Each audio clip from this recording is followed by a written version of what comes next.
Come on.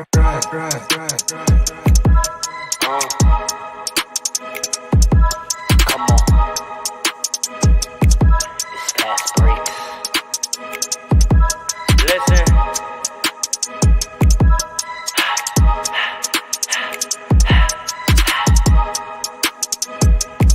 We back with another one.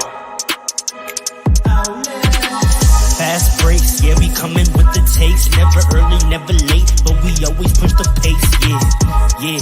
And we really study tape, y'all just view the highlights. Man, we really watching games, yeah. You just watch from the stands. We run 3-man weeks, Paul, Dre, and Allen, yeah. Way more than a fan. We got love for the game, we don't have to pretend. Got it out the mud like you get it off the glass. I'm the run the fast break, throw me the outlet. Yeah, we got it out the mud like you get it off the glass. Time to run the fast break, throw me the outlet. We on the break, it's fast breaks. We on the break, it's fast break. Let's go.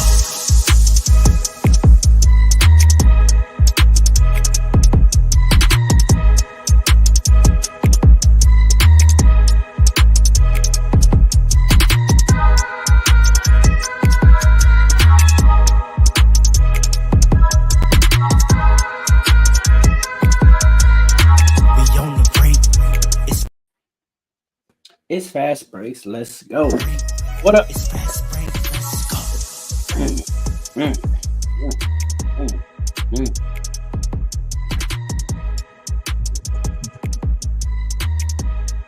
What up, world? Back again.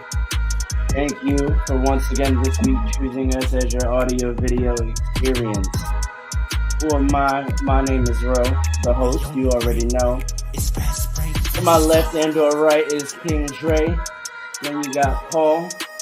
We're down one man short, but you still know who it is. It's Fast Breaks. Outlet. Ear. Shout out to our friend Alan. He will not be joining us this week. That man has real life business to attend to. We wish him the best in our endeavors, but the three of us are going to hold it down and still give you a really good pod. It's a fact. Fellas, how are we doing? How was your week? I'm a little thirsty, but I'm good, bro. Good week. Good week. Much better week. Crazy. Listen, man. I'm hungry. I'm thirsty. It's too early Get for this bread.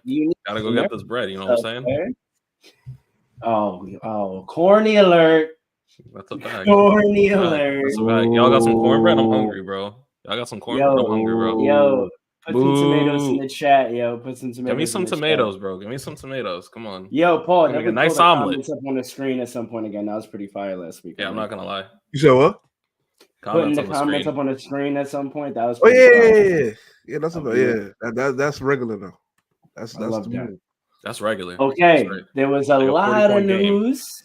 Facts. There was a lot of news in the NBA this week. We're gonna touch on some of it, and see what's really going on out here. Arguably one of the biggest things is we now have our full All-Star teams. The starters were announced a few weeks ago. The reserves were announced. People always feel that's some type of way, just as with any top list or whatever. So let's go down. Eastern Conference. The coaches doing the full thing, or you're gonna do the reserves? Yeah, I'm gonna do the no. Well, I mean, we already know our starters. Eastern Conference starters, we already know it's Giannis. Who, Dre? Giannis who? Huh? Oh, cool. Let me not say that again. Hey, the Greek freak? Come on, man. Right, exactly. Joel Embiid, who Nigerian freak. His chances of starting. We'll talk about Jason Tatum, the future face of the league. Reese, Tyrese Halliburton, and Damian Lillard. And in the reserves, the coaches have done what the New York Knicks fan base failed to do. That's crazy. Yeah, they elected Jalen Brunson, Donovan Mitchell from the Cavs, Jaylen Brown from the Celtics, Bam Adebayo from Miami Heat, Julius Randle from the Knicks. The Knicks have 2 All-Stars. Let's go. Tyrese Maxey makes the All-Star team. We were talking about some Tobias Harris last week, but Tyrese Maxey makes the All-Star team. Listen, it wasn't disrespect to Tyrese Maxey. I said that. I immediately was like, yeah, that boy's good. He is good.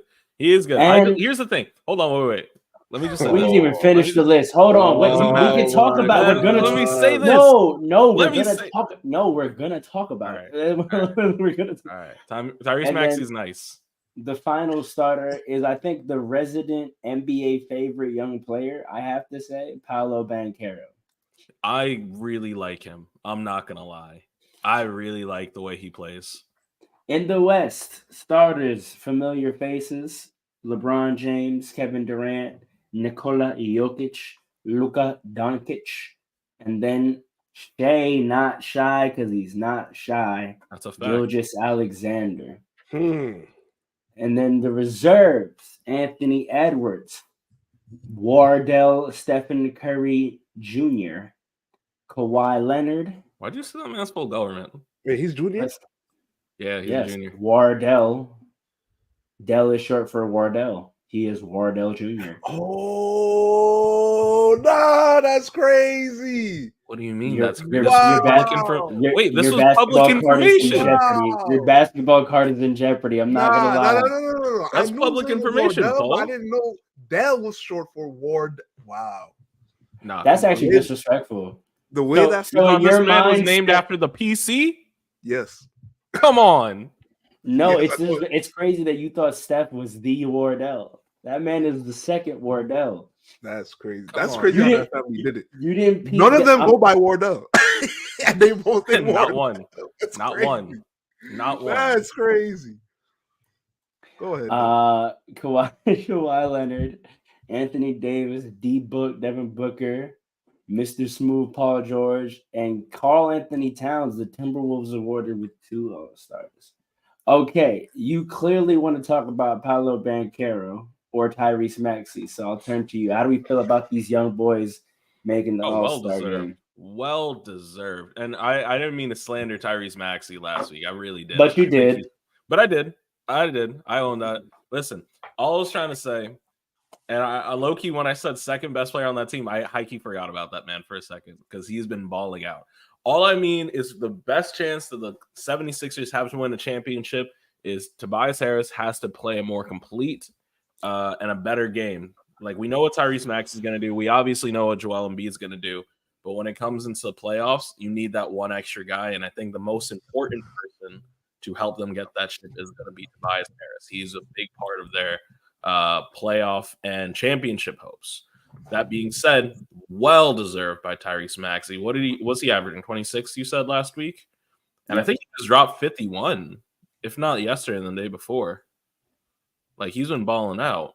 So, well deserved. I like the way he plays. He has the right amount of toughness. Even when he wasn't an all-star on the team leading up to this, he was putting up that high caliber play. So it's really good to see. Then Paolo Banchero, I mean, there really shouldn't be a question about it. His first play in the league was him getting a contact dunk on somebody. This boy was made to be an all-star. Like, he was made to be an all-star. So, I think it's always so frustrating when you see these young all-stars come in, because they have the talent and they're coming in and they're great, but their teams are not up to the caliber of them. So there's like a frustration, I think, that happens with them, unless you end up like an Anthony Edwards that gets surrounded with like a good shooter like Cat, or, they get him a big man that can really help him lock down defense and other pieces as well. So, you look at a team like the Orlando Magic, who are they really surrounding Paolo with, right? He's their only all-star player, so they got to do a little bit better with that. Tyrese Maxey, great player, great team. They're going to do good. It's be fun to watch. It's going to just be fun to watch. But the Magic they started the year strong. They're kind of in the mix, and we'll sort of talk. They're in the mid. They went from good to mid real quick, and I don't understand. That's what happens with young teams, right? Yeah. You get better over the summer. You get better over the summer, and then catch a lot of guys by surprise. Yeah, teams don't got you scouted for your new moves yet, and then the NBA scouts get to business. There needs to be more about that. There needs to be more narrative and more like. I want to see a documentary about like the work. Start the narrative right now. Tell me about it. Scouting plays a huge part in the NBA. I think we watch it. We see certain people discuss And we see certain people go crazy in the first month of the season, and then we never hear from them again. Certain teams start hot, and then they peter out, and that's all a function of the NBA scouting department. That's why there's always like 50-point, 60-point games to start the season because like someone was in the lab, and they come out to start the season, and they got a new bag, and teams are like like when Lonzo started being able to shoot threes. The man had like 5 threes in his first 4 games that season because the teams were like, you can't shoot.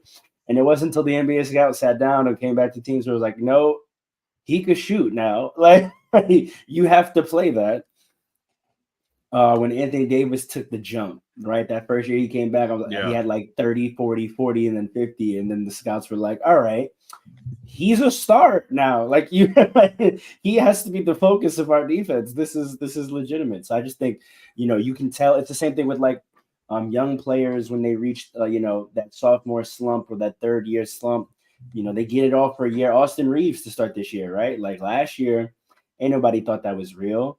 And to start this year, he had to like deal with the fact that they know about that little euro. They know about that little bump you do to get the and ones. Like they're not about to let you walk into an open 3. They got the report on you. You played the whole playoffs, basically, got to the conference finals. Like there's a lot of tape.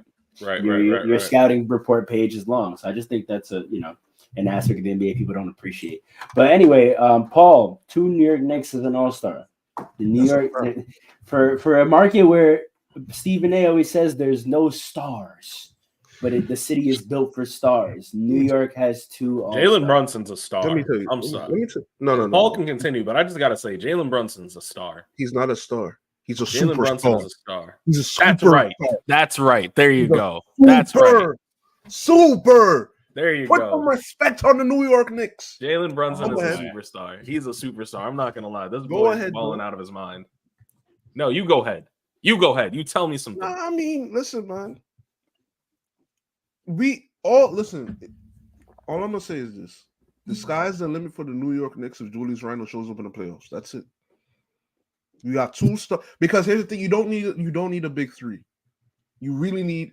Not anymore. No. If you have a big 3, of course you could have a little leeway with the bench and the supporting players. You don't need the strongest of the strong. But quiet as kept, you have a big 3. OG Anunoby is not. No.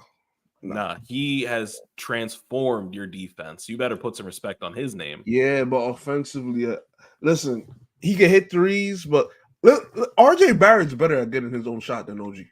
Yeah, but OG doesn't need to get his own shot. That's the point of him. I mean, spot up. Right, but that means he fits perfectly. That doesn't mean he's part of a big 3.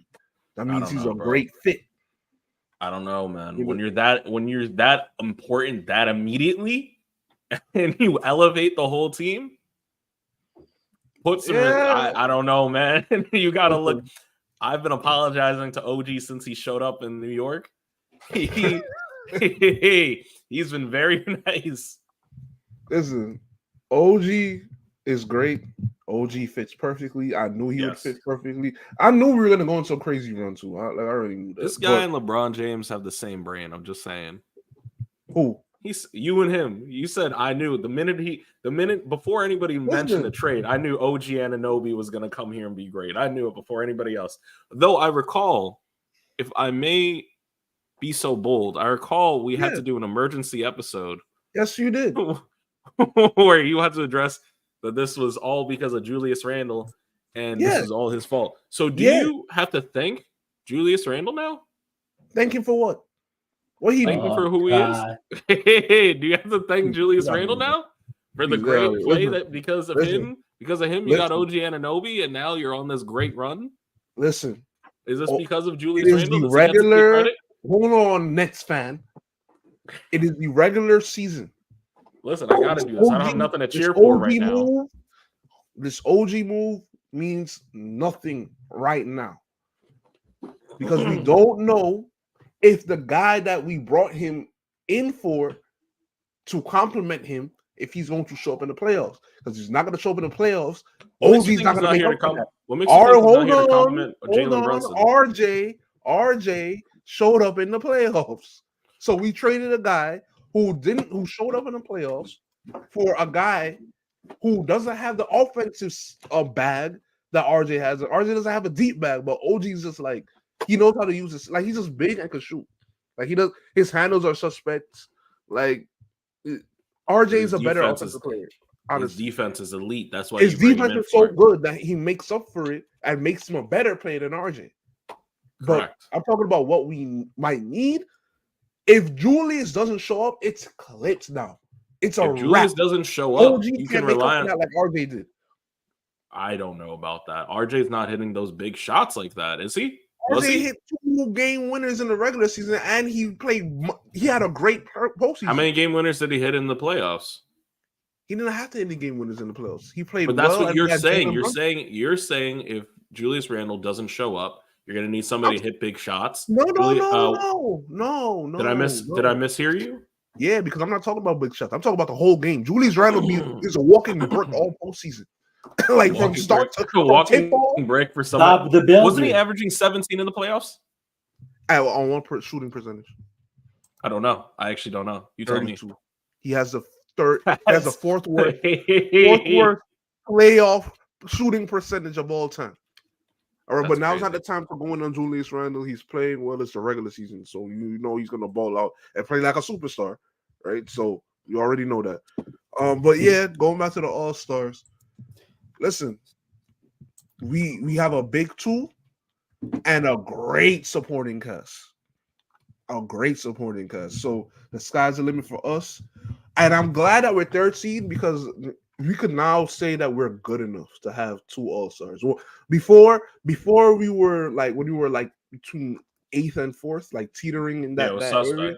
It was suspect. Yeah, it's like, yeah, these guys are playing well, like Jalen and Julius, but are we really good enough? Like we see Trae Young is like technically speaking balling out. Hold on, Yeah, go ahead. because I want to ask: Okay. do we feel like there were any snubs? Trae Stop Young. putting this. But also, Because I don't know. that's he's where 10th I'm in gonna the go. East. Well, here's the thing that I noticed about the All-Stars. Do you notice that every team in the top 8 has 1 All-Star at least? Not every team. That's how it's supposed to be. In the Every East or in team- the or In the East. in the Every East, team- yes. Every yes, team yes, in the yes. top 8 has at least 1 All-Star. I don't know Wait, if it was done right. That's where's how it's Jimmy? supposed to be, bro. Oh, wait. Wow. All right. Jimmy's not a regular season player. That's why he's never an All-Star. The man, quiet as kept. The narratives about who doesn't play and who rests. Jimmy Butler often doesn't play a lot of regular season games. He really doesn't. He'd be reserving himself for the playoffs to make these crazy runs. Crazy historic runs, man. All that work to get beaten in the finals. Because, I don't know. Quiet as kept, that Miami Heat team is like incomplete. And I don't know who else they need. I mean, this year he's played 34 games. Last year he only played 64 games. 21-22 he only played 57 games. The bubble season he only played 52 games. 19-20 58 games. 18-19 55 games. No, but a couple of those seasons he was injured. And there was one year he had COVID, so he couldn't come back. And like he I'm just lost all saying, that weight. It was hard for him. There's a lot of players who get this narrative about not playing and always injured.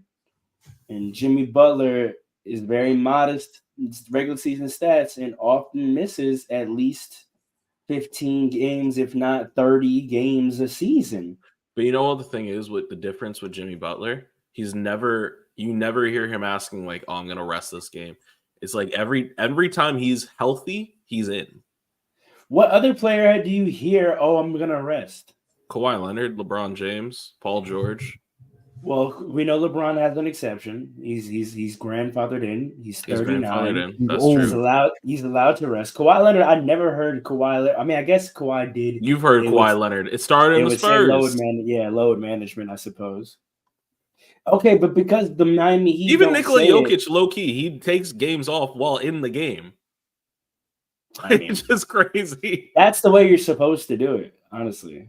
Yeah, it is, but it's just funny to watch. He'll be play your 25 minutes, do what you need to do, and then sit down. I mean, the Warriors did that back in the 73. They would blow teams out by the third and sit the whole fourth. No, but that was different because by the third, Steph would have like 35 and then be like, we don't need this anymore. It's over. It's the same thing. Yeah, it's the same thing. Do your work early and go to bed. 35 and 3/4, that's not just work. That's obliteration. Yeah, I guess. Anyway, so we That was so hate. Yeah, I guess was hate, but yes. keep going. So I can respect the philosophy of if you were a top a team, all the All-Stars are in the top 8, but I don't know if I like the reverse of it. So all the All-Stars being in the top 8 makes sense, but how do we feel about every team in the top 8 must have one All-Star? I don't know if that's true. Like, especially in the East, I think you could just be a really good team and be top 8. I don't think being a top 8 team means that you likely have an All-Star on the roster. Well, Paul, do you want to answer this before I do? Say that again. You don't think that? Say that again? I don't think that your team being top 8 should guarantee that you have one All-Star at least. Like, all the All-Stars coming from the top 8 sounds good because it's like, oh, all the All-Stars are on teams that are winning. But I don't think, I like the idea of like winning being a factor in whether you're an All-Star, but I don't like the idea of winning being a factor in giving your team an All-Star. Like, just because your team has won a lot of games or even just, a top 8 amount of games, I don't think that means that there must be at least one All-Star on your team. Like, we've seen so many years in the East where teams are really good and they don't necessarily have an All-Star. Like, the Miami Heat are 26 and 23. We know Bam's an All-Star caliber player, but 26 wins means you should be an All-Star, right? Like, because there's teams that aren't winning, but like it's so obvious that certain players should be All-Stars that like it'd be ridiculous not to send them. So I feel like that's the case here in the East with Trae Young specifically. Like, Trae Young, he's in the play-in right now. He's in the 10th spot. And the players above him, Paolo Banchero, Bam Adebayo. I'm looking up Trae Young's averaging 27 and 11. Like, he's a top performer in the league.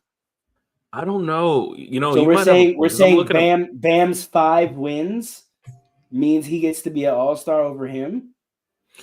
Here's the thing. So, and you're right. And here's why you're right. Because Bam's only averaging 20, 10. He shoots 9% from the 3, but whatever. 20, 10, and 4 compared to Trae Young's 27, 10, and probably 4. It's 11. So it's 11. Okay, 27, 11, and 4. So I don't, it's just kind of hard because here's the thing. The parity in the East has become it's so evened out now, and there's such a greater competition, and guys are switching on and off, and like it's kind of deserved. I can't look at the East. I don't really look at the East and say, with the exception of maybe Bam, but even 20 and 10 is pretty good. Like, that's still an All-Star caliber number particularly if you're winning. So I can't really say there's anybody that like is not deserved or shouldn't get it. All right. Well, it's never a matter of not deserved. I think it's a matter of deserved more. Who is playing better, right? Like, just because you're not an All-Star doesn't mean you're playing bad. Because no one would say Trae Young's playing bad because he's not an All-Star. Right. But are Paolo Banchero and Bam Adebayo individually playing better basketball than Trae Young?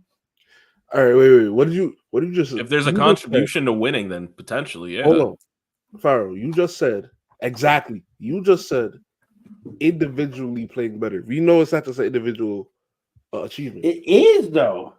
It's supposed to be, but it's not. It's not. That's the thing. If it was pure winning, then more teams should have multiple, and the Magic and the Heat should have no All-Stars. Nobody said pure winning. If it's winning, the Cavs should have another All-Star. The Pacers should have another All-Star. The Celtics should have 3, if not 4 All-Stars. Like, that's what we're doing. It's contribution to winning. First and foremost, the Celtics should have a third All-Star. Not gonna lie. Let's go off your theory. Contributions to winning. If you're making 80% of the contribution on your team to winning, but you get no 20%, so it doesn't actually result in a win, versus someone who is putting in 50% contribution to a win, and their team makes up the other 50%, We're saying Right. that guy's playing. We're Say saying it. that Hold guy's on. playing. Wait. Say that one more time. Say like there's 100% pot of play needed to win. Right. And say we have a player on a team who for his team gives you 80% of that play. Mm-hmm. But his team can't give him the last 20, and so they don't get the wins. Versus another player who gives his team 50% of the play needed to win a game, but the rest of his team collectively gives him the other 50, and so they get wins. We're saying the player that's putting in 50% of the play needed to win is playing better than the player who's putting 80% in, but can't win because his team can't give him the other 20%. Well, there's dimensions to it, right? So when you're saying that 80%, what is the 80%? Is it just scoring?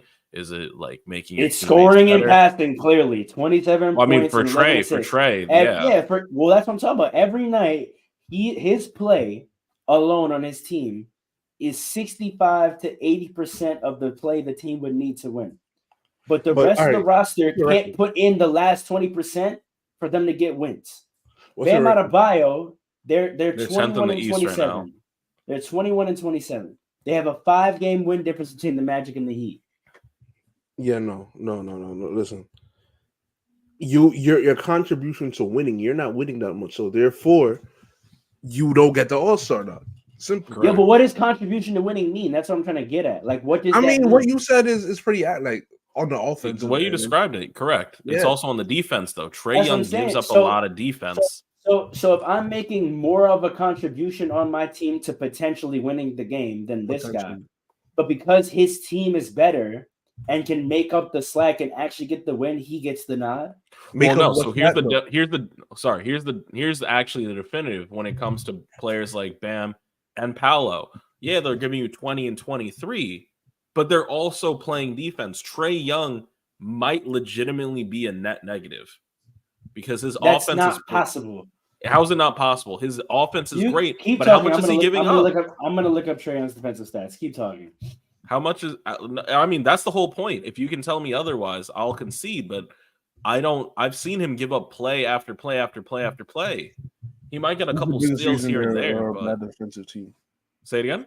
He's the biggest reason they're a bad defensive team. He gives up a lot. You can attack through Trey Young easily. But what I will say is, And the only sorry, Paul, last part about Yeah. it. And the only way that becomes forgivable is if you end up being in the top 8. It's like, okay, maybe they can attack through him, but it's not so much of a net negative that the team's dropping off or no longer in contention. With the Hawks, it is a reason. They are dropping out of contention. Someone just put in the comments, so the worst defense in the league. I might agree with that. They're not great. All right.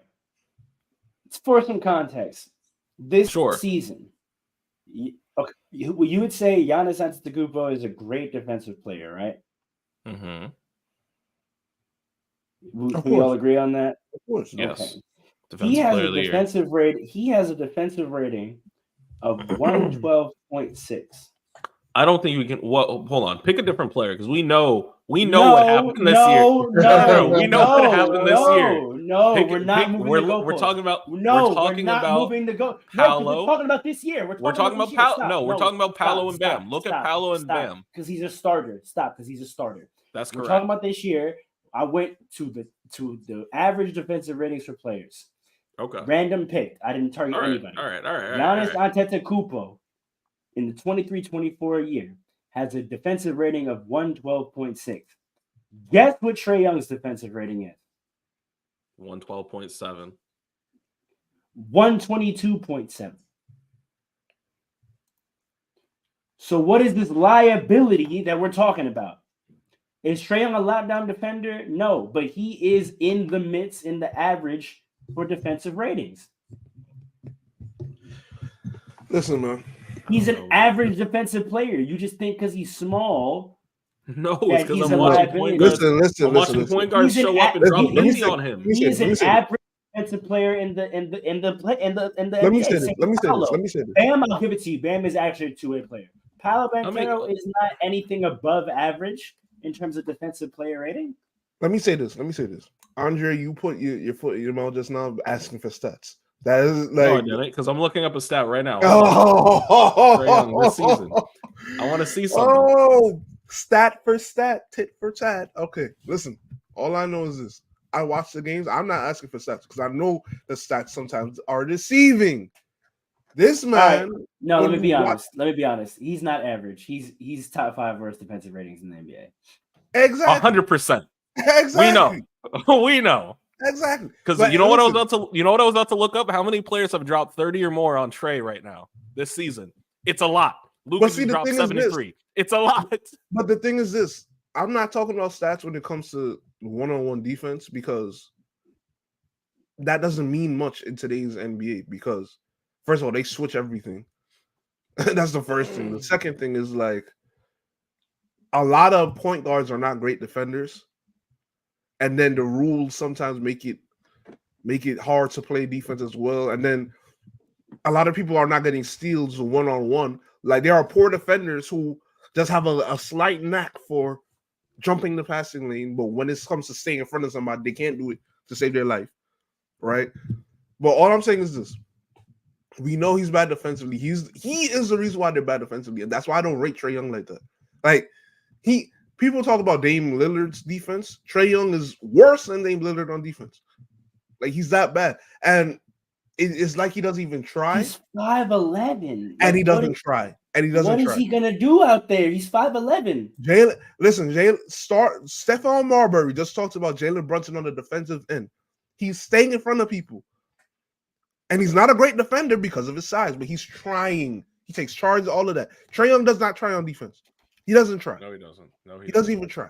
So if you try, you'll be a little better than what you are right now. Like we know that, all right? All I'm saying is this, though, back to the original conversation.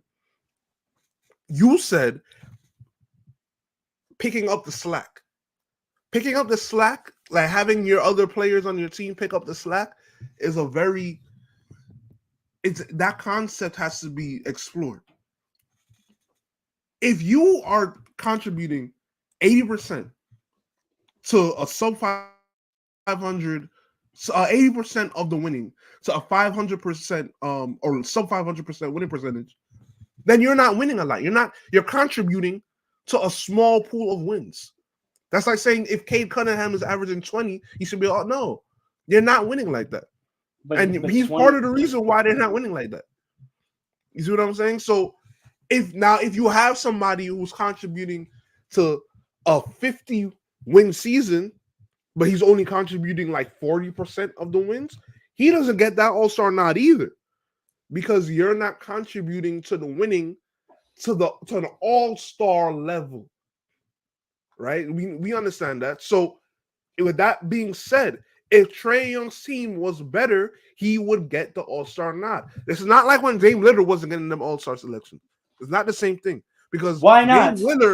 Because Dame Lillard was contributing to winning. His team was winning more. He wasn't hurting his team like Trae Young. Trae Young is very ball dominant.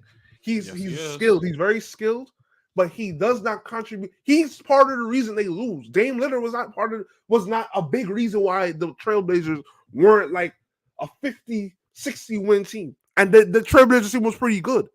So it's different. Here's this is why I say quick. This is why I say Kristaps should be. Kristaps should be. Here's why I think that's unfair. Here's why I think that's unfair. Because you're acting like Trae Young's deficiencies are the missing piece to Atlanta being good.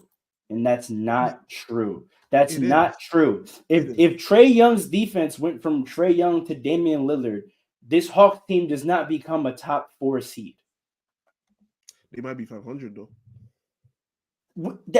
That's negligible. If they were 500, he probably all-star.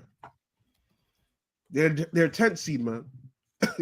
They're 10th seed. If your team is 10th seed, you got to be averaging a triple-double to be talking about. If he was, listen, there's no team in the NBA that's 500 right now. So if they were 500, he'd still be 10th. What's the 9th seed? That's true. Sorry, no. If he were 500, he'd be 9th. What's the 9th seed right now? 23 and 26.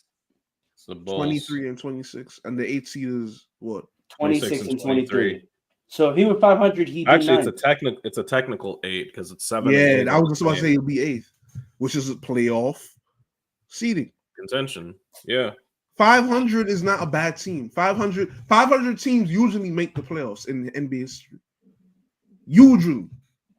Okay, all right. So I get it. Maybe he'd be an all-star if his team were a little better, if he was slightly better defensively. I just feel like the narrative on him, like He he deserves is it. who he. Here's what I'm saying. He is who he is, and what he contributes, I think, far outvalues what he can't.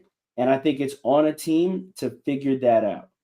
You can't tell me a guy who can produce over 40 points for you in a game between scoring himself and passing 40 to 50 points.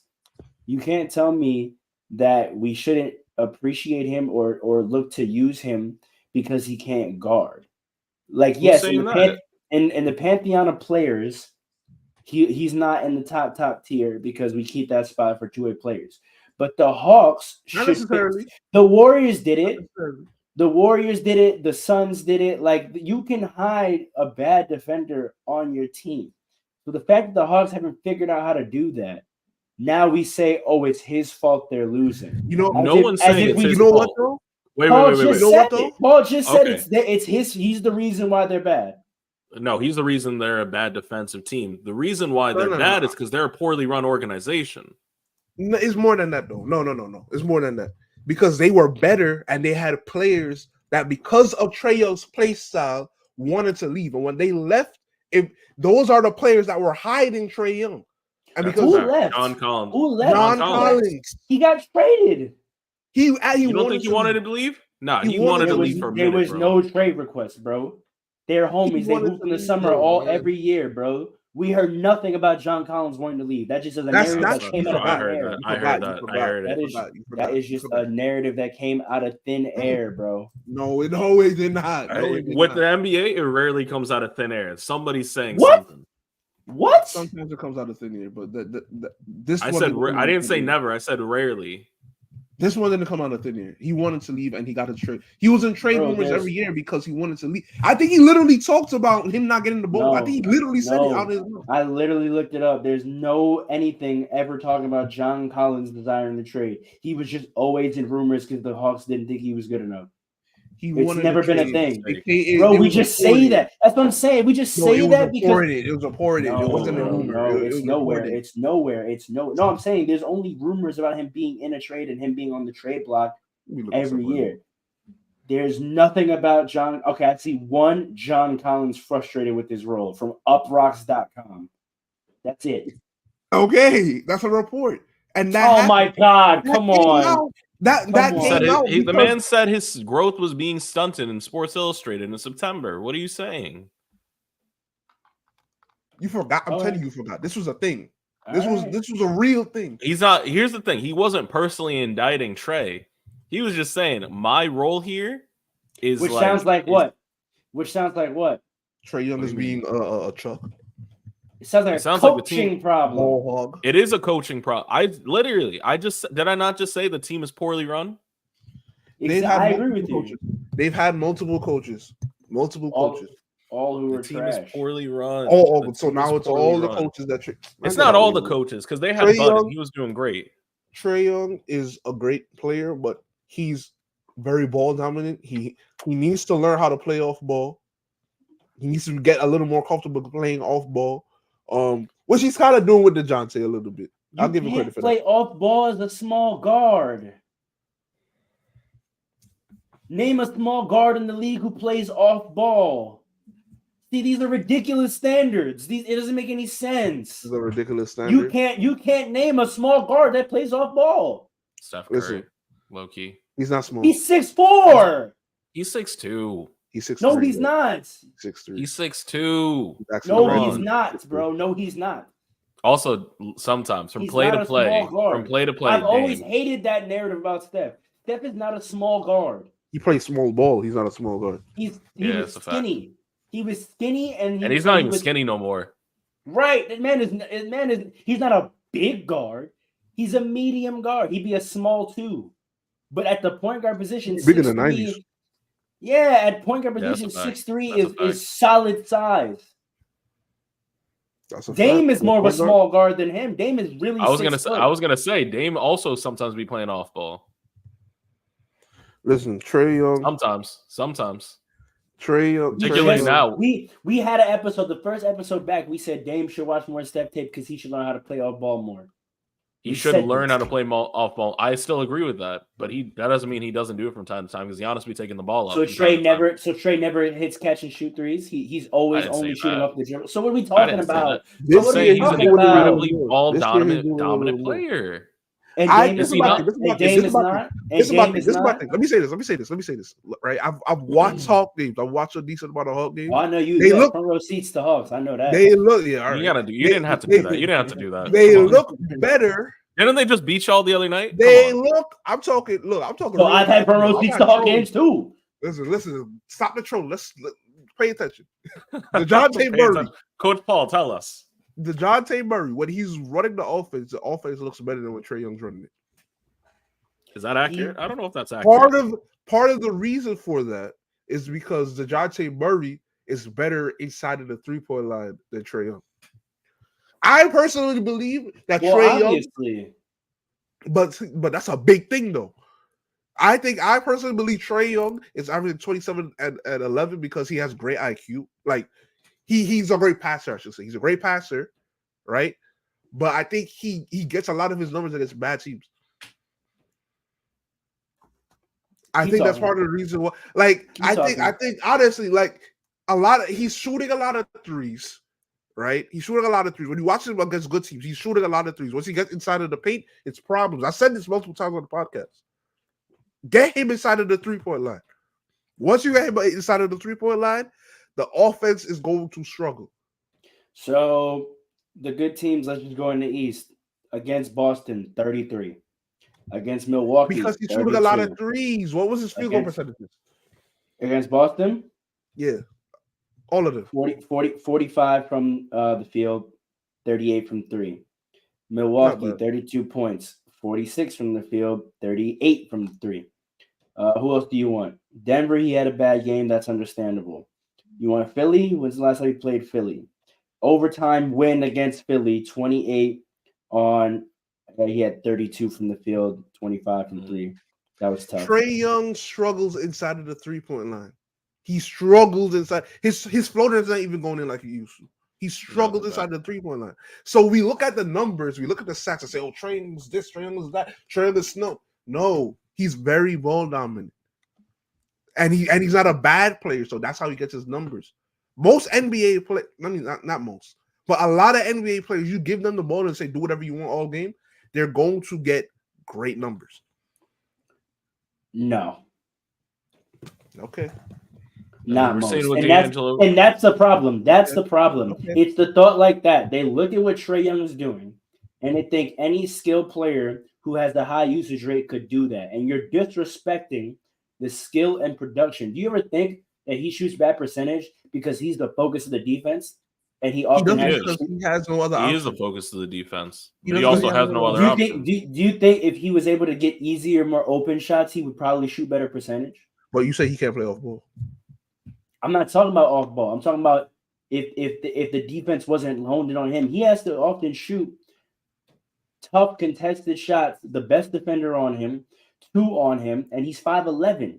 We've seen this before. But when he has players around him that can help him out, they are frustrated with him because he's so ball dominant. And I think John Collins, there were rumors that John Collins was saying he's not seeing me. Although he's getting 12 assists, he's still. There are times just because have you ever looked at the roster? Have you ever looked at the roster? Right play. Tyrese Halliburton makes the right play. Weapons. Look at Trae Young does not always make the right play. Tyrese Halliburton's weapons. Come on now. Trae Young has had good teams, man. Bro, you're talking about philosophy and not practicality. Look at the Pacers roster. If you roll on a pickup court, there are at least 3 to 5 players on the Pacers that you would be like, I would run a roll with him because he could go get a bucket, or I could give him the ball in just an advantage situation and he's going to make a play. You can't name for me 3 players outside of DeJounte Murray on the Hawks that you'd be like, I would roll with him and he's going to work. That's it. And by the That's it. That's what I'm saying. He has no weapons, outside bro. of Tyrese. Wait, hold on. Oh, Buddy Hield, One of the best shooters in the NBA. Benedict Mathurin. One of the best young players in the NBA. Who else? Miles Turner. For all the trade rumors, Miles Turner is a big man shooter and a double double machine. All the Capella's an alley-oop. So we got to throw in Capella. That was 7 years ago. That was 7 years ago. Wait. Are we acting like Miles Turner is so much better than Clint Capella? He's better, but he's better. He's so much better. What? He's so much better. He adds a whole other dimension to the game. He can do everything. No. He can do everything Capella can do. Plus shoot. How is that? I know. Listen, Paul. I know how it gets to you. When we start saying things like this to prove points, the topic's over. No, wait a second. No, absolutely not. Wait a second. Absolutely not. You just said is Miles Turner that much better than Clint Capella? I'm not hearing you, bro. No. Topic over. That's crazy. That's insane. Why? I'm serious. I'm so serious. I'm not saying Miles Turner isn't better than Clint I'm sorry. But Miles Turner is shooting threes and getting boards. Clint Capella, if he was being utilized the way he was in 2021, would be getting boards and catching beer lobs. You're talking about James Harden's effect on Clint Capella and not Clint Capella as a player. Clint Capella on the Hawks was doing the same thing.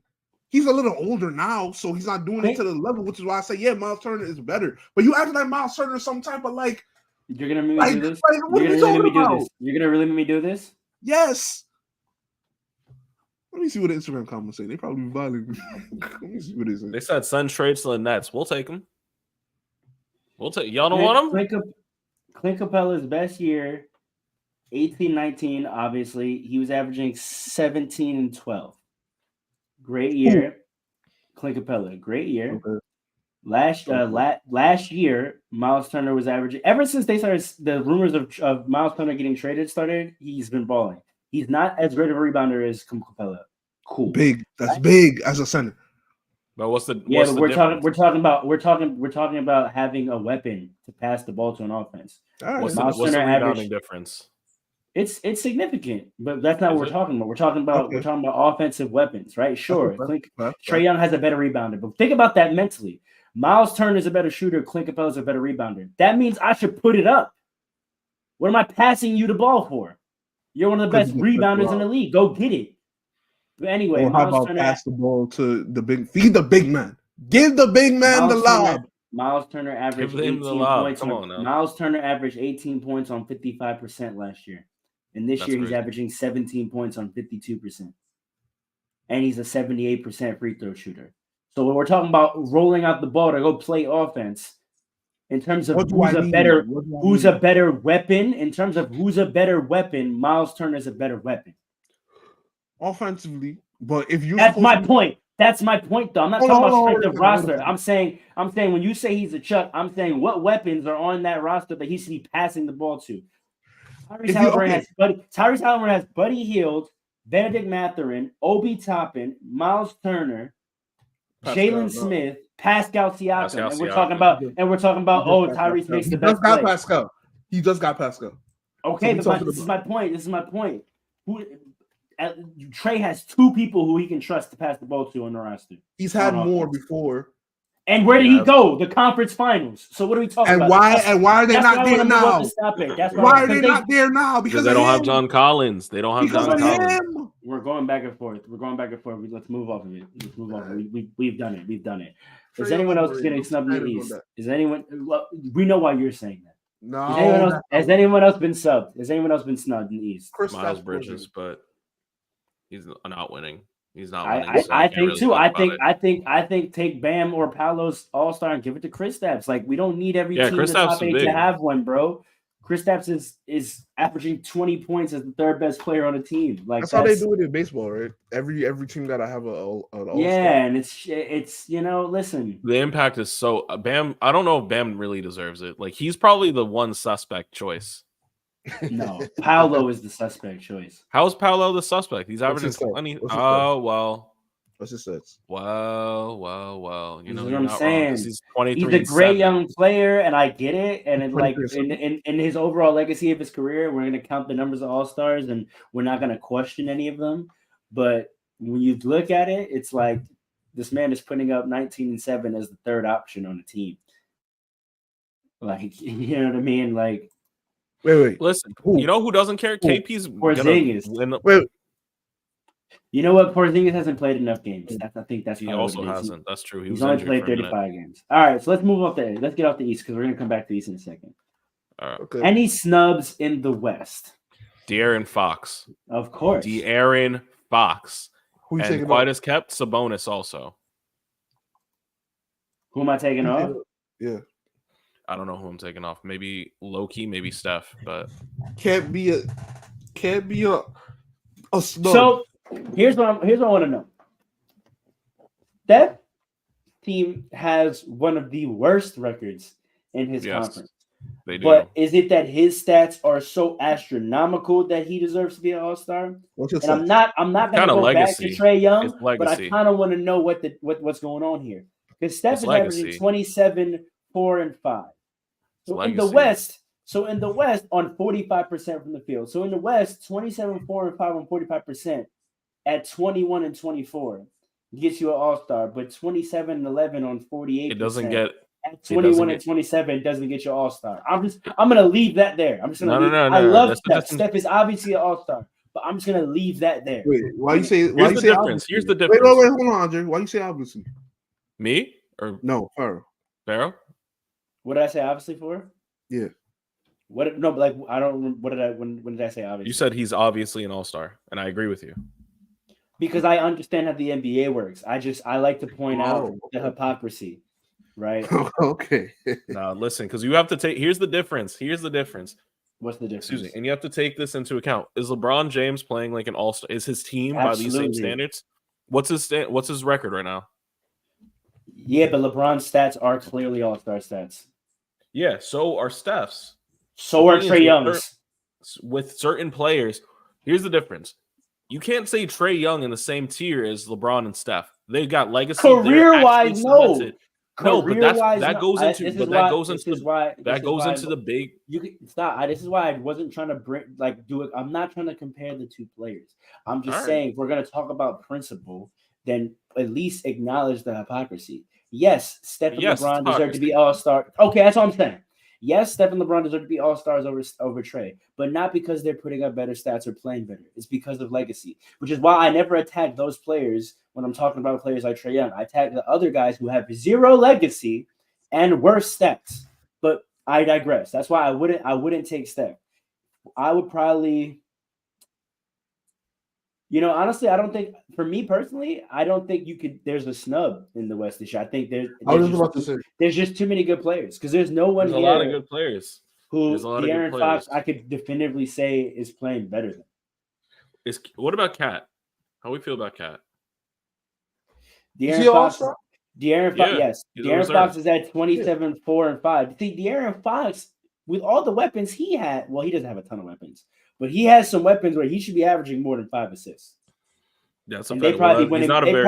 They probably be winning more games if he figured out how to distribute. Well, because honestly, Sabonis plays a little bit of the Draymond role on that team, Exactly. so that's what Exactly. happens. But Steph's has never been. We've talked about this before. Steph's never really been a Yeah. high assist man. He got 6. We have addressed that. So I'm leaving Steph alone. I'm leaving Steph alone. Cat is averaging. we know what he 22. does. Cat doesn't We even talking about average Steph like double-digit he did rebounds. Cat averaging. That's what I'm 22 and saying. 8. Cats take him out. Put Sabonis. I'm sorry. Put De'Aaron Fox. No, you can't switch bigs for smalls because there's a lot. Then it's like there's like 8 guards and there'll be only 1 big. There is no way we could take out Karl Anthony Towns when his team is that good and he's that important to the team. Anthony Edwards is already there for them. He's not. But it's not a one-man show over there. It's not, but it's a. I mean, he's a big part. we can. You know why we can? Because the teams that got 2 All-Stars in the East are the top 2 teams, That's and a fact. the third team. Top three. Top 3 teams all got 2 All-Stars. The Thunder have 1. Well, listen, but Well, again, there's nobody like, else it's on the about, Thunder that you can give the nod to. Maybe Chet, but not really. It's the contribution to winning. So that's what I'm trying to- saying. This team thing is the team thing should be for splitting hairs. Splitting hairs? Nah. The team No. thing can't be a premium. Why not? You're not wrong. That's not the Not point wrong. of this. That's not the point of this. It's not rewarding teams. All-Star isn't reward. You're not rewarding your team for winning by giving you All-Stars. It's a player award.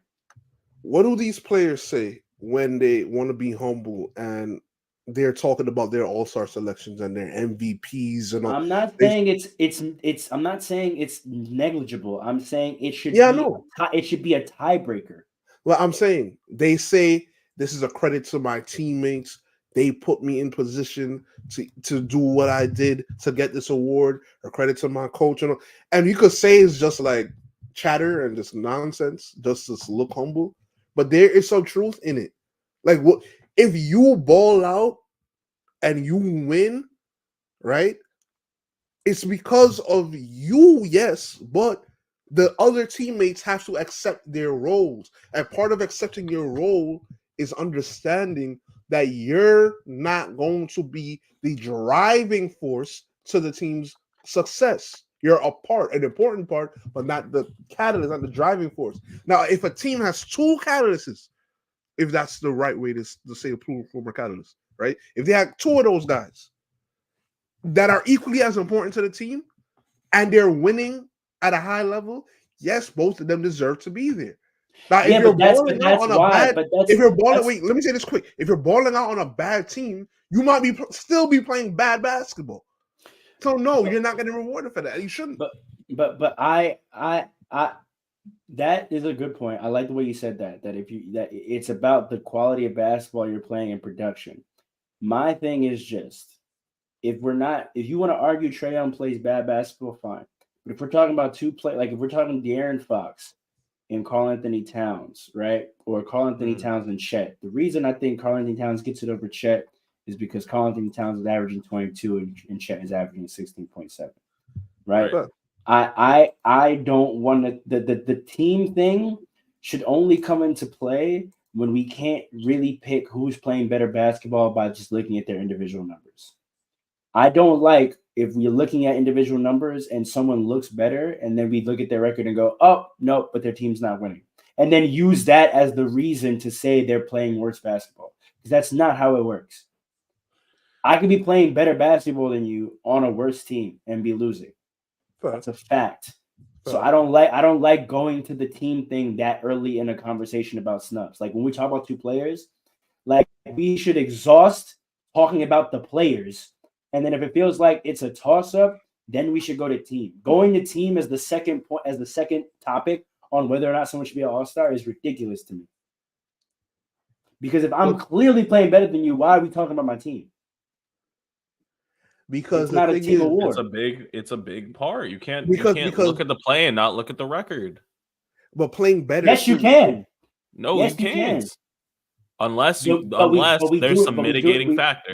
We do it for some players though. Right. And what's the mitigating factor for those players, for those specific players? What is it? Legacy. So Anthony Davis was a legacy selection? Anthony Davis was supposed to be the face of the league at this point. And he's running alongside LeBron James. So Anthony Davis is an all-star this year because of legacy. All right, I'm gonna pull up he's an all-star this year because of how well he's playing. Because he's playing alongside LeBron James. You get a nod. Oh my god. You get a nod. Stop pretending. He didn't get it last year. He didn't get it last year. So what are we talking about? They weren't winning last year. They weren't even in contention last year. And don't forget his blocks. They didn't get in contention until after the All-Star break. 25, 12, 4, and 2 blocks. Yes. He's an all-star because he's playing better than most players in the NBA. He's phenomenal. You're right. Stop it. So that's my point. Phenomenal. So I don't want to hear about this legacy nod. Your record does not matter if you're playing I'm not gonna better than most players in the world. You're right. It doesn't matter. But it does. Except for some players. For some players, it don't matter how well you're playing. If your team's not winning, you're not going. Correct. Players have never done anything this. What is Trae Young done in this league to get that nod? AD is playing better than Trae. I agree. I would never say that. I just Well, want going us to forward- agree. I just want us to agree to that point that the NBA is you can. I don't know if y'all are arguing what it should be or what it is.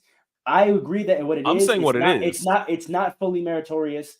For some players, it doesn't matter how well you're playing. If your team's We not know. good, I just don't like trying to rationalize the decision by saying, actually, no, they're not playing that well. No, just say what it is. For some players, No. for It's some, not for some rationalizing the brands, decision. it doesn't matter how well you play. If your team's not winning, you're not going. Listen, But we can we're not trying to acknowledge that they're That's not true. playing. Wait, I don't. No. I'm not acknowledging that. No, I'm not acknowledging that because I don't agree with that. It was true for Dame for years. It was It's true for your- Dame for years. It's For years, well, okay, it did here's not the matter thing, how right? well he played. It did not matter. Let me tell you. Let me tell you the thing with Dame, right? Don't say true and then try to debate my point. No. But the problem with Dame, no. Here's the problem with Dame. It's the era. At that time, we weren't used to so many guys getting like 25 a game. You see what I'm saying? So people at that time, people were like, they didn't even know how to like where to put Dame in the pantheon of players. It wasn't until he started going off in the playoffs and all of that and having all these high scoring. That's when people are like, toe all to right, toe nah, with this guy Steph gotta- Curry. Right. You see what I'm saying? Like he was a victim of the era. That's what happened with Dame back then, right? Here's the thing now, though. We know, okay, yes, you're getting 25, but you're benefiting from your era. You see what I'm like? You're benefiting from your era. So yes, you're getting 25, but there are other people getting 25, and it's not as impressive as it used to be. Let's just be. There are a lot of people getting 25. Score is not as impressive. 20 points is like 15 points from 10 years ago. All right, it's not the same, right? But back to what you were saying about winning doesn't matter. So the the way you play doesn't matter to some players. It's your contribution to winning. No, that's It's the T that the NBA wants you to sit. It's about branding. Some players are No. not making the All-Star unless it would look absolutely ridiculous for them not to. And that only is the case if your team is winning, because otherwise, guys like you could just say, "Oh, well, their team's not winning. That means they're not playing winning basketball." No. If Donovan Mitchell wasn't on a winning team, he would not be making All-Star games. But he's on a winning team because of how he plays. Yeah, but it's easy to say that. It's easy to say that. It's easy Yes, he to has say a that. decent team It's around him easy too, to but say it's a that. fact. You can't act like that's not true. It's easy to say that. It's easy But to it's say a that. fact. Because the You Aaron can't have Fox, he's- because the Aaron Fox's team, where are the Kings in the standings? Number 6, I think. You're fifth. 5th. Okay, what's their record? 28-19. Yeah. And what's the Cavs record? Hold on. 30-16. So 2 wins. 2 wins, 1 less loss. And 3 less here's the losses. thing. I'm sorry. 3 Here's less the thing. losses. I said this about Jason Tatum. When you have a lot of talent around you, it hurts you as well. So they're looking at the Aaron Fox like you got Sabonis, and they're looking at Sabonis like you got the Aaron Fox. It's a branding thing. It's about selling jerseys. It's no more one would be buying a Donovan Mitchell or De'Aaron Fox jersey. And the only reason Donovan Mitchell is in is because the team is winning.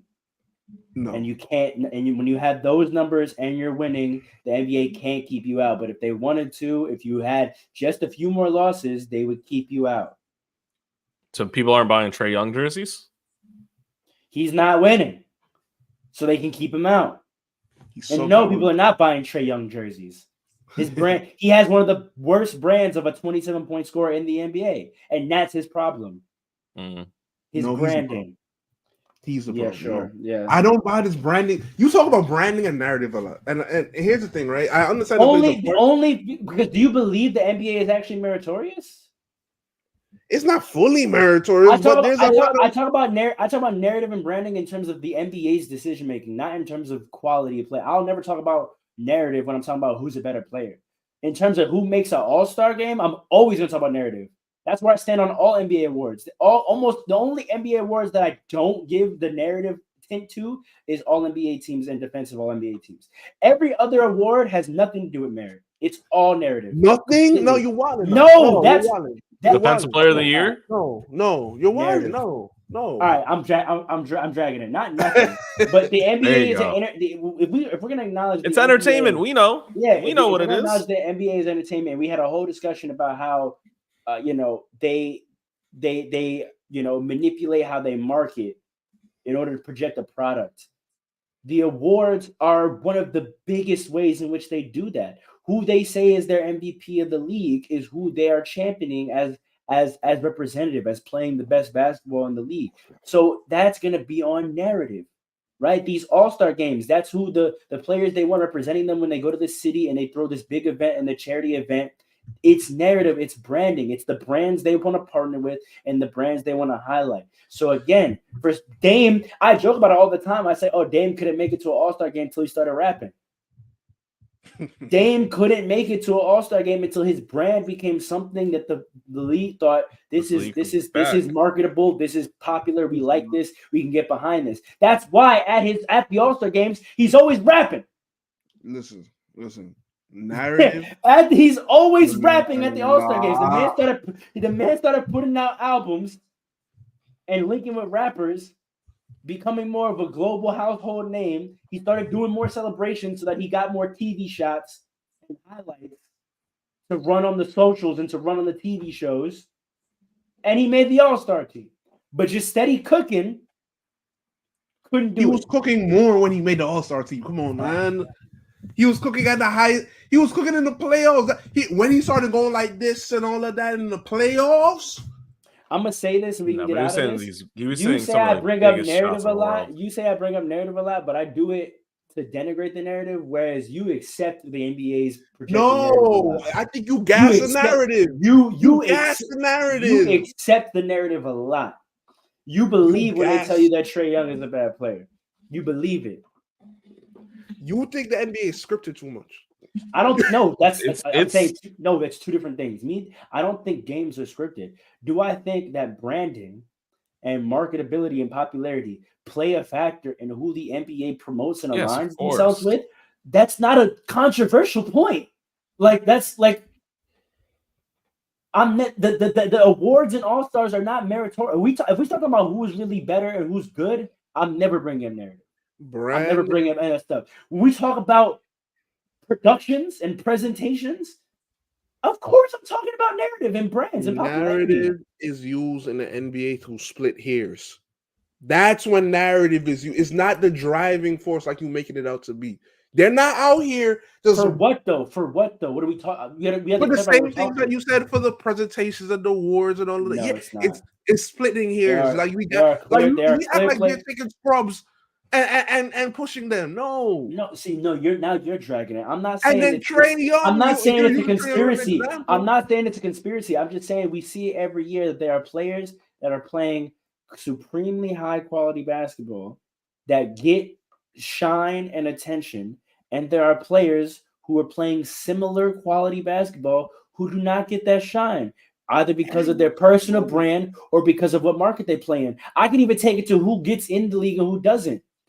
There are players that are holding roster spots over other players that have to go overseas that sometimes come down to a decision of branding and politics. This is a known thing. This is a known thing about the NBA. So I don't understand why you fighting me so much on it. That's all I'm saying. Some players will never make an all-star game unless their team is winning or they do something to shake up their brand. That's a fact. That's just a fact. Unless we're talking about legacy, like Stephen Curry is a legacy all-star selection. Unless we're talking about that, I'm not hearing this this narrative is what's dragging and all. No, because there's only a certain amount of spots. And like I said, narrative used to split hairs. But team success does matter because your numbers play a part in your team success. I don't think you disagree with me, bro. Every time you say what you're saying, I don't see what I said that contradicts. I think it's the level. You drag it too much. No, you said splitting hairs. I agree. That's what I'm saying. I'm saying when you have players of similar caliber, right? De'Aaron Foxes and the Cats, right? At the end of the day, to split hairs, we're going to go with narrative and branding. That's what I'm saying. I'm not saying that there's violation where like there's players that are trash that are getting put in over great players because of branding. No, I'm just saying because there's so many great players in the NBA, there are a lot of great players, not a lot, there are a handful of great players in the NBA who will never make an all-star team unless they shake up their brand or their team wins. That's not Because as long as there's an equally good great player who has the brand or whose team is winning, the nod is gonna go to them. Hold on, listen. Who has the brand or whose team is winning? Don't add brand into that. No, but sometimes it's one or the other. I'm not saying it's always both. Sometimes it's one or the other. Anthony Davis. Davis. LeBron James got it because of legacy. Anthony Davis made this all-star team. Well, no, not Anthony Davis because he's killing. I got to think of someone else who got in on a bad team. I mean, can you have a good brand without winning? Yes. No, you can't. No. Wait. Can you have? What? Let me lay it out. Wait a second. Can you originate a great brand without winning? Like, aren't the two synonymous? Don't you? Yes. What the hell are we talking about right now? Without question. What's the state of Wemby's brand? I don't know if he has a great brand right now. He's just hype. No, come on. Moving on. He just has hype. Moving on. What is hype? Hype? Hype isn't successful market. Hype is branded. Hype is just. Can this just last? Can this last if he doesn't start winning? That's a different question. That's a different question. The sustainability of the brand and whether or not you have a successful brand are two different things. What's his brand right now? What is the brand? He's just a hype rookie. That's What is hype? What is hype, branding. Andre? It's just excitement. It's just excitement. And what is the brand? The brand is what you produce. It's the quality of the product. No, it's not. No, it's not. No, so what is the brand? What is the brand? Is McDonald's a brand? McDonald's is a franchise. Moving on. Whenever you do that, look up to the left. I already know. What BS can I do to answer this question? It's the lawyer in you. That's the lawyer I know your tell. If I was across the V from you, I'd know your tell, and I object immediately. I don't have any tells. I don't have a tell. I don't have any tells. Audience, you just saw it on tape. I don't have any tells. Come in the section. Tell this man his tell. His tell. I don't have any tells. Before we wrap up this episode, let's talk about the state of the East because a lot has happened in the Eastern Conference as of late. The Celtics look mortal. Lost 3 of their last 5 at home. Just had a terrible loss to the Lakers. The Bucks 0-2. You're pretty proud of that last one. Of course. The Bucks are 0-2 under Doc Rivers. The Knicks are surging, but Julius Randle just dislocated his shoulder. The Sixers have fallen in the standings, and Joel Embiid could be out for the season. And then you have all these teams that are kind of in the middle. We don't know what's going to happen. We're talking about the Cavs, the Pacers, the Heat, and the Magic. The Bulls and Hawks, you kind of feel comfortable they're out of it. But you have that sort of jam pack of 5 right there where, I wouldn't be – other than the Magic, I really wouldn't be surprised with any of them falling anywhere between 4 and 8. Where do y'all want to tackle first? Do we just want to go down the list? Celtics first? You can go down the list, but this is just middle of the pack, middle of the season basketball. I'm not, No, there's something big though. There's something big here.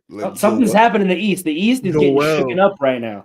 Joel, man. You want to start with Joel? All right, let's start with Joel. Joel's big.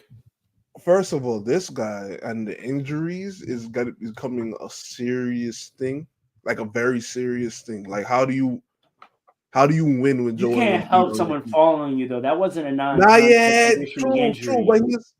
True, but at the same time, like it's. He gets a lot of injuries, and then he gets a lot of freak injuries, which might be because of how he plays, because he kind of plays like a guard sometimes. So, I don't know. But anyway, no. Let me say this, though. It's not even just about that, though. It's not even just about him and the injuries and how you win with him in the long run. It's about what LeBron said. This new rule. You want to get into the rule? This new rule, what he said really opened my eyes, because I watched a few. Andre, what are your feelings on the rule? I mean, I don't know. I don't know if I really have any feelings on the rule. In part, I actually agree with it. And I heard Stephen A talking about this, and I kind of agree with it. This is because of the guy sitting. You shouldn't look any further. than a lot of these players in the league that were taking games off and all that. But the one problem with the rule, and I think this is what LeBron is getting at, it really kind of does facilitate injury. No, it doesn't. It really. How's it not facilitate injury? I'll tell you why. Tell me All why. these players are exposing themselves, and I feel like Paul would agree with me when he comes back. They're exposing themselves because the reason they were sitting and resting was because they're saying we want to preserve our bodies and maximize our ability to play in the playoffs and win. We're putting winning over everything. We're putting winning over regular season numbers. We're putting winning over stats. We're putting winning over whatever whatever it is, right? Right. And all the NBA did with this rule is say prove it. That's a fact. You're not That's not a allowed fact. to sit. You're not allowed to sit. You're not going to get fined if you don't sit. They just said if you want to sit and prioritize winning, then prioritize winning. And the awards are going to go to the players who prioritize showing up and performing every night in the regular season. These are all regular season awards. So they're going to go to the players who dedicate themselves to playing the regular season. Right? Correct. No, you're not wrong. So all you players crying, saying, oh, we're going to injure ourselves trying to go for the awards, then don't go for the award.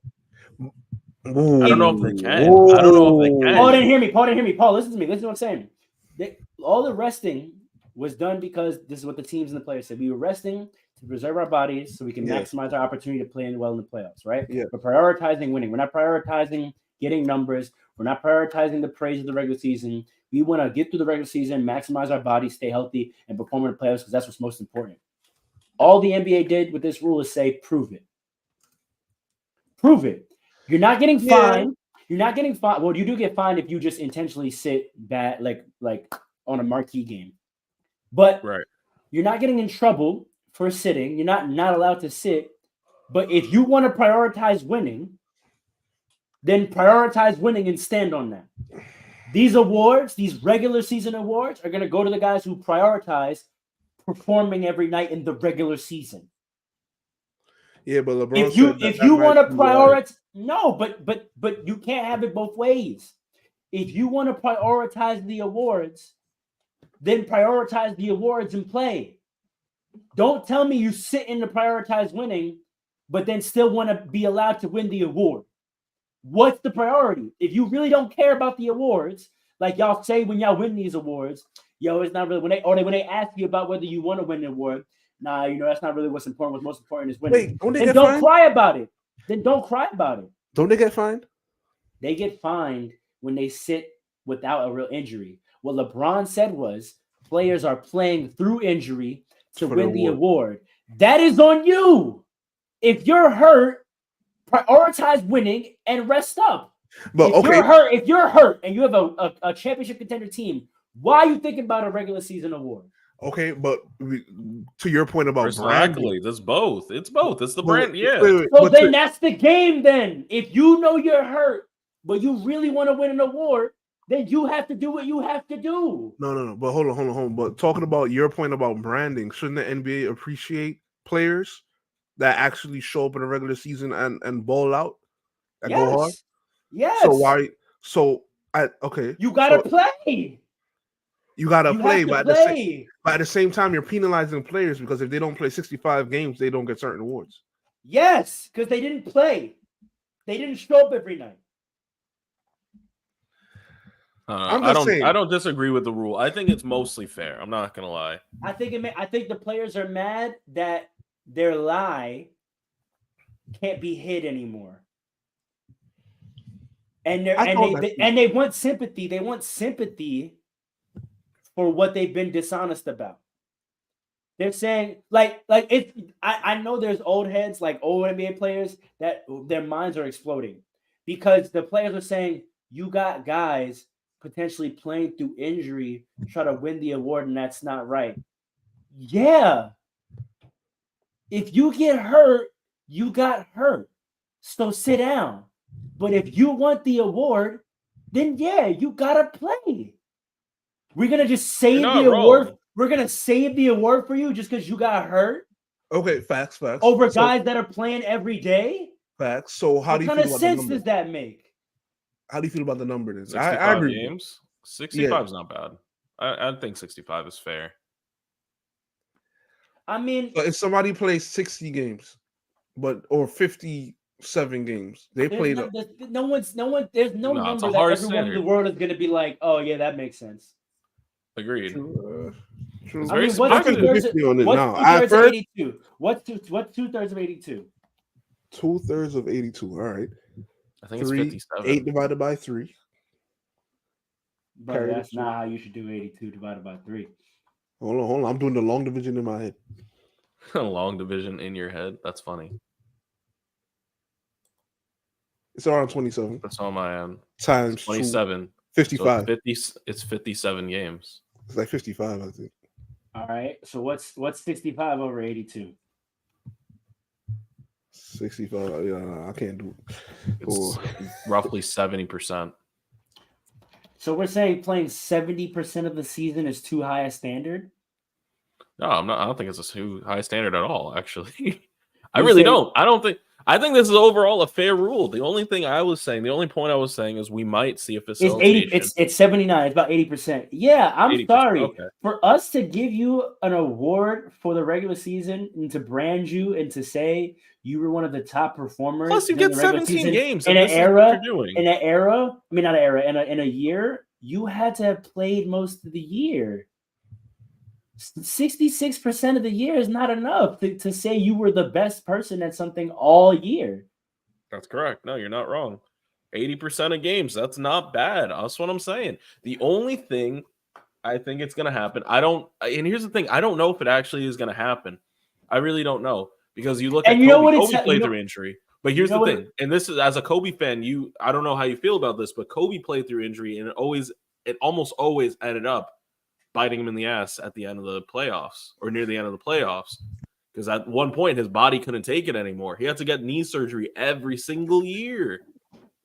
Yeah, but that's why he made 20 All-Star games and 15 All-NBA teams. Because he showed up every night to play basketball and prioritize You're not performing. wrong. He You're not prioritized wrong. every arena he went into. He prioritized the fan there that couldn't afford that ticket. That was their one chance to And go that's the see correct him. way to play. And that's why he got max contracts. And that's why he got NBA accolades. And that's why he has legacy. And he probably should have got more regular season awards. But he got most of them because he showed up every game in the regular season. What Draymond and LeBron are admitting when they say guys are out here risking further injury to get awards, think about what you're saying. That means you're saying the only thing that would motivate y'all to play through injury is the potential to win an award. Like y'all are saying that out loud. Season, yeah. I don't think they're realizing that they're saying that out loud. But they're saying that for the regular season, though. Yeah, it's a fact. Not for the playoffs. Exactly. Which is why I see both sides. At first, I was like, okay, yeah, this is a great rule. This and that. Like these play. The fact that we have to have this conversation is really the shameful part of it. Like we shouldn't have to have a conversation about players playing.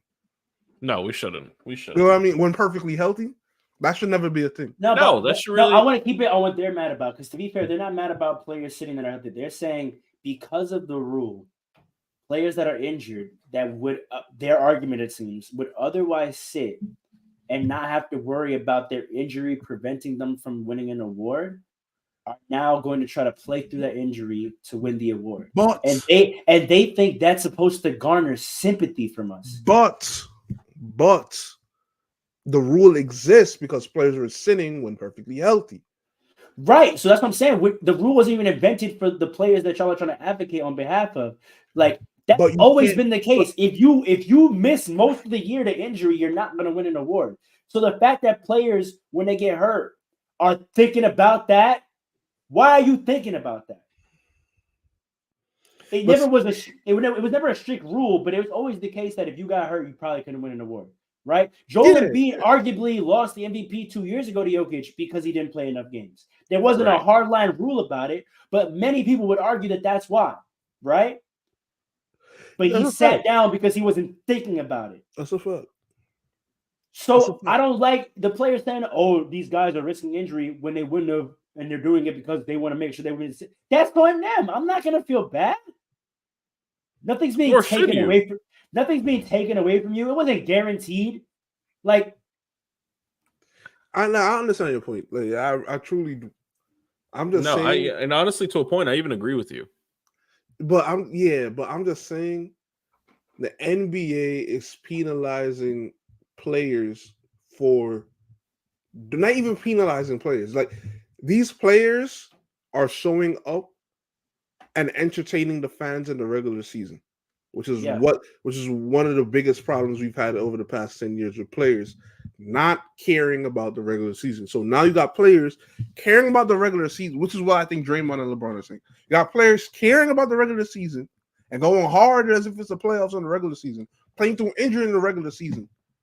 And because of the number and this hard rule, the strict rule, now they might hurt their team's chances in the playoffs, right? Which ultimately is where the NBA is going to make this is where players make their names. But if the rule is what got them to play that hard, you can't now be mad at the rule because they played that hard and now it's a problem. Like, the rule was great. The rule was great to get them to play hard, but now that they're playing hard, we should take the rule away. I think they should change. How does that make sense? I think the number is the issue. Honestly, I think that's what they're saying. But what would they say? Less they games? Have no argument for that, though. There's no 80% argument. You could 80% of the games to win an award. Like, and what you know what this is? This is gonna be a joke. I'm gonna try this. This is the result of most of these NBA players not graduating college. Yo, that's crazy. This is crazy. What a crazy clip this. If you graduated from any higher institution at any level, you know that you're not passing a course. You got to show up for classes. If you've attended less than 80% of classes or turned in less than 80% of your assignments, you cannot go to 2/3 of your classes. Or submit 66% of your work, or score a 60 or average a 66% grade and graduate, unless you're a D1 athlete. Man,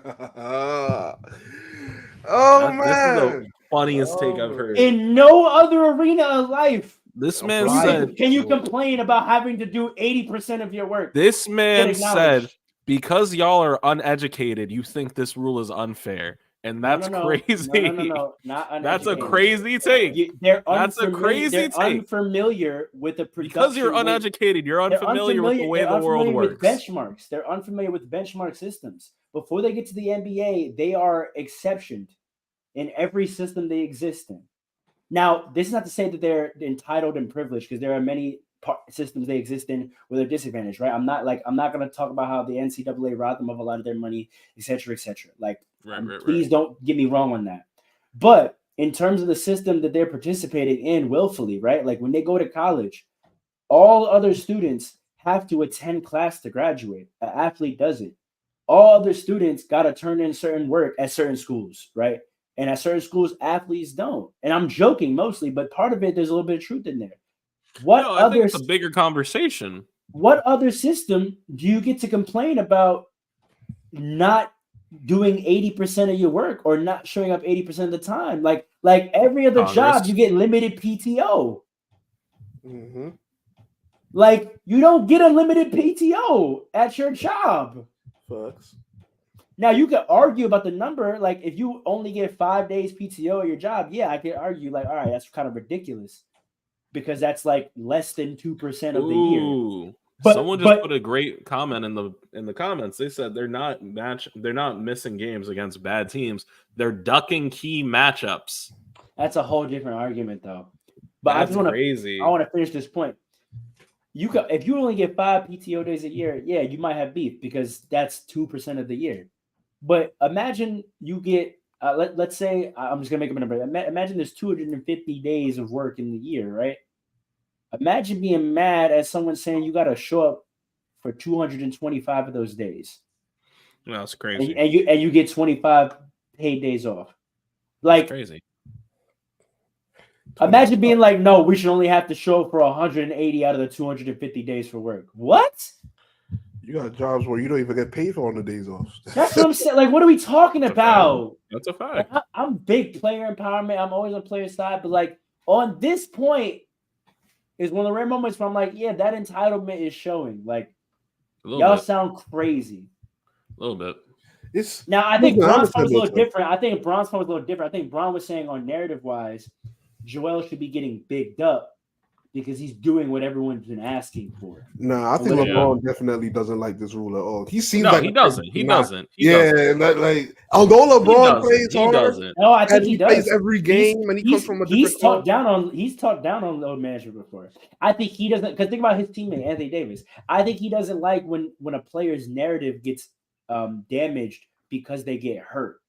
So I think what he's saying is like, where are all y'all people who kept talking about the fact that he was getting hurt when he's trying to play through that injury? Like, because a lot of the narrative when players get hurt is that they're soft and they're not actually trying to play through something. Remember So what he Kobe was said saying- to Dwight? Right. So he's Soft. saying where are all the people who were criticizing him for not playing through stuff? Where are y'all when he plays through things and gets hurt again? None of y'all give him credit or talk praise on his name for being a warrior. You just expect it. But when you perceive that he's not being a warrior, you want to take it as a great indictment.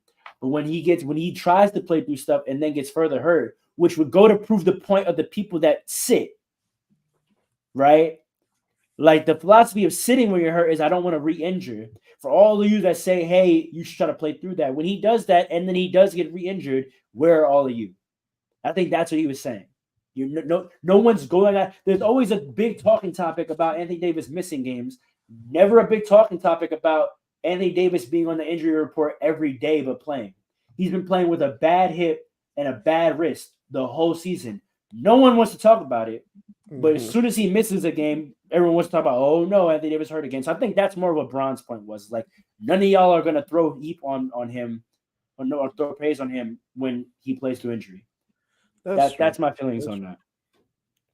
But before we get off the East, though, let me just say, the Bulls. What are you doing, Bulls? I don't want to talk about the Bulls. Can we talk about the top teams in the East? They're more interesting. Trade them. They're more Trade interesting. the whole team. Chicago. Quick close out. The Let's Celtics go. look weak. How do we feel?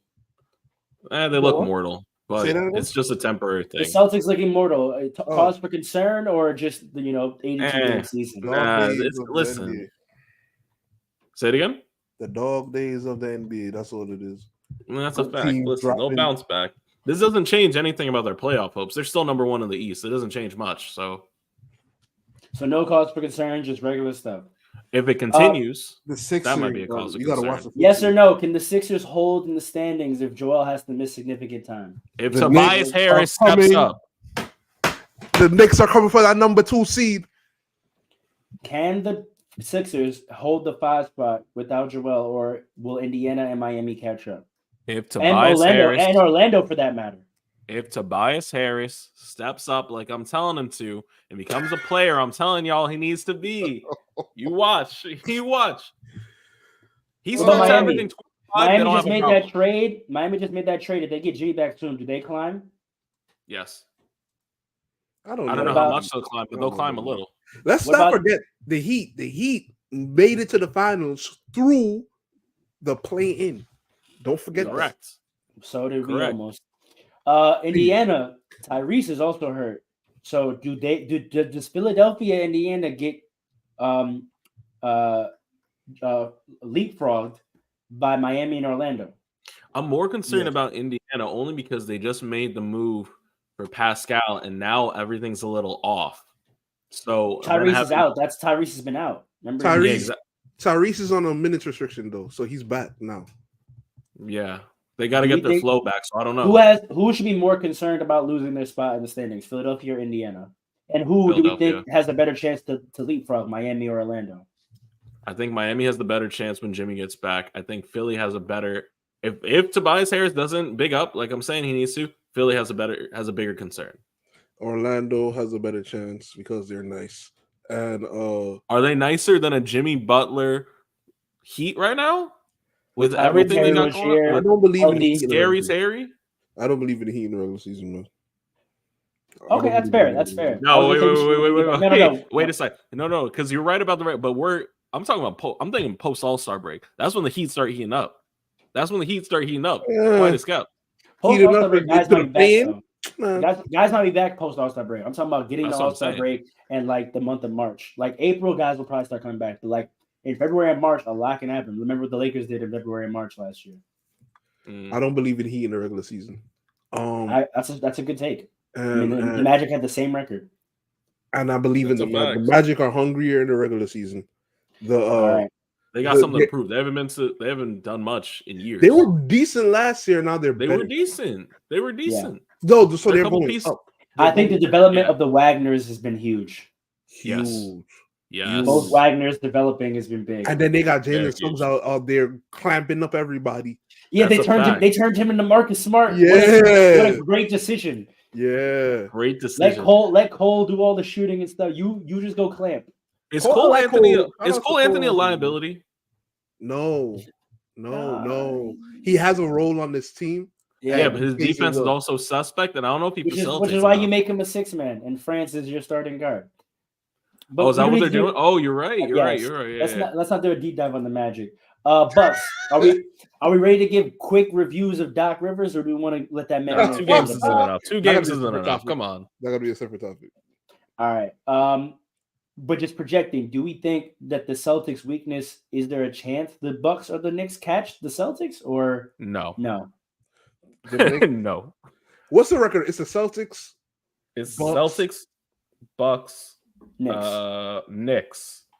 The Knicks are coming for that. The Knicks will. That's doable. The Knicks taking number 2. The Knicks are coming. Yeah. For that Can they get up to 1?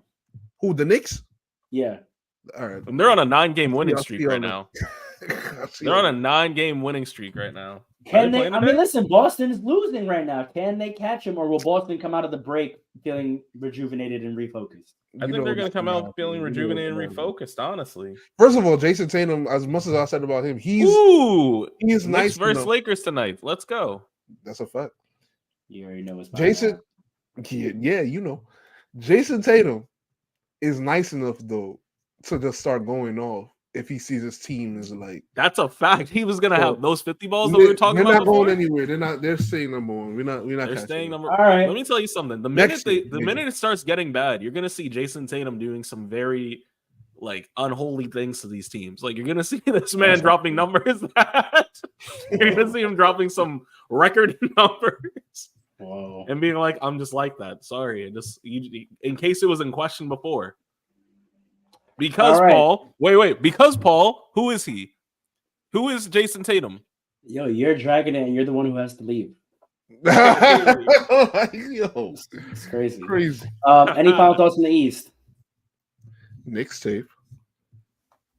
Nets world, please, Nets. I'm begging you. Young. Ben Simmons.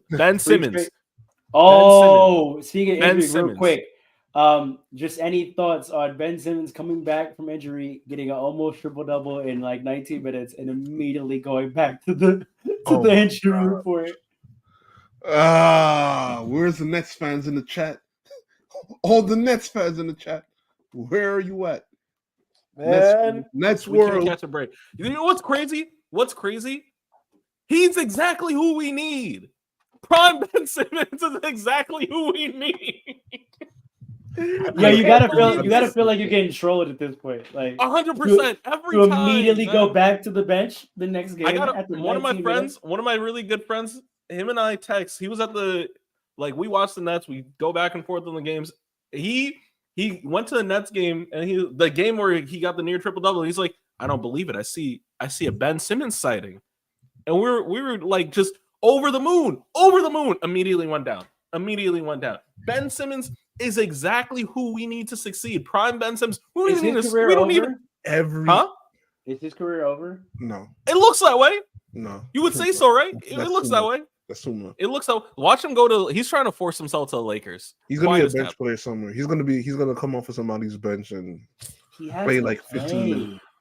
He has to play to come off someone's bench, man. Look, man. Somebody's gonna. Wait, real quick. I just want to figure this out. How much longer is his contract? I don't know. Another year, I think.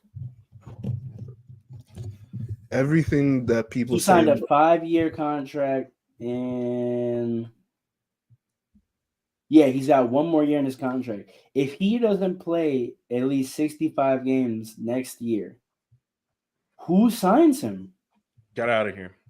No one. Wait, how many years he got left? One. Next year is the last year in his contract. If he doesn't come back, oh wait, he's going to Shanghai. No. This is the last year in his contract. He's an unrestricted free agent this summer. I'm telling you, he's gonna go somewhere. Who's signing him? The Lakers. Why wouldn't a team sign him and put him on the bench? The Lakers, because White is kept. I'm sorry. Actually, you know who's going to do it? Maybe for you know who's going to do it? Yeah, absolutely. Either one of two teams, either the Lakers or the Warriors. That's it. Why would we sign Ben Simmons? Because he's Ben Simmons. He's LeBron's friend. That's it. Not really. That's Clutch Sports. Bron doesn't jack him like that because he don't work on his game. I don't know. I'd be seeing them in the summer together, chilling, hanging out, having a good time. Politicking, not trading. Politicking, yeah. Politicking. That's why everyone thinks Draymond's gonna come to where Bron don't want that man on the goddamn Lakers. Listen. Everything they say about the Knicks applies to the Nets. All you Nets fans should be Knicks fans. Stop the foolishness. Shut up. Stop it. Why? You know what? You know what, Paul? You know what, Paul?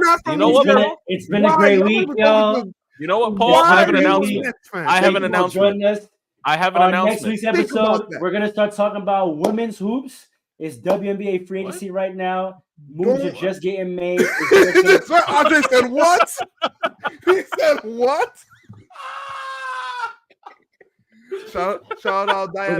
We're gonna let the landscape play out. There haven't been too many crazy signings yet, other than Skylar Diggins to Seattle, which is crazy. Yo, I met her in real life. She's so cool. Is that what you really wanted to say? Yes, she's mad cool. Are those the words you really wanted to use? She's mad cool, man. She's married. I didn't even realize it was her. That's so cool. She just acted like a regular person. Did you see his eyes go up to the left? I don't know what you're talking about. I'm looking right at the camera. It was very lovely to meet you last year. Stop it. Why are you a Nets fan? I got news. Hold on. Can I close the pod? Close the pod? Please. It's foolishness. Next week we'll touch on some women's hoops. We'll do some projections for the season as free agency clears out. See where Big Fish lands. Hopefully the Liberty get Brianna some support, because I am a New York basketball fan for the real New York basketball team, the best basketball team in New York City. You're a Knicks fan too. We're gonna talk about this at some point. Basketball team in the city. You're a Knicks fan. And speaking of All-Star, who y'all got in the shootout between Sabrina and Steph to close it out? Low-key, I want to see Sabrina win. That's crazy. I like that. See Sabrina win. You know who I'm taking. Hold on. I low-key want to see Sabrina win. Are they using a men's ball or a women's ball? They each get their own ball, but they're both shooting from the NBA line. Really? So Sabrina's going to use an NBA ball? No, they each get their own ball, but they're both shooting from the NBA line. Oh, right. Okay, NBA line. Okay, yeah. I'm taking Sabrina, man. Let's go Knicks. Let's go Liberty. Let's go Sabrina. Y'all see that? Come on now. Y'all see that right there? I see. That's real life. That's tough. Let's go Liberty. Y'all have a good week. Thank you for joining us. This is Fast Breaks. We out.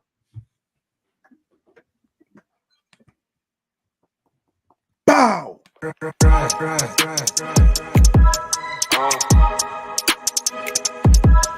on.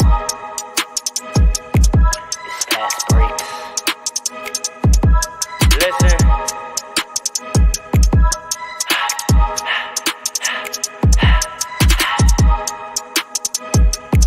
We back with another one. Fast breaks, yeah, we coming with the takes. Never early, never late, but we always push the pace, yeah. And we really study tape, y'all just view the highlights. Man, we really watching games, yeah.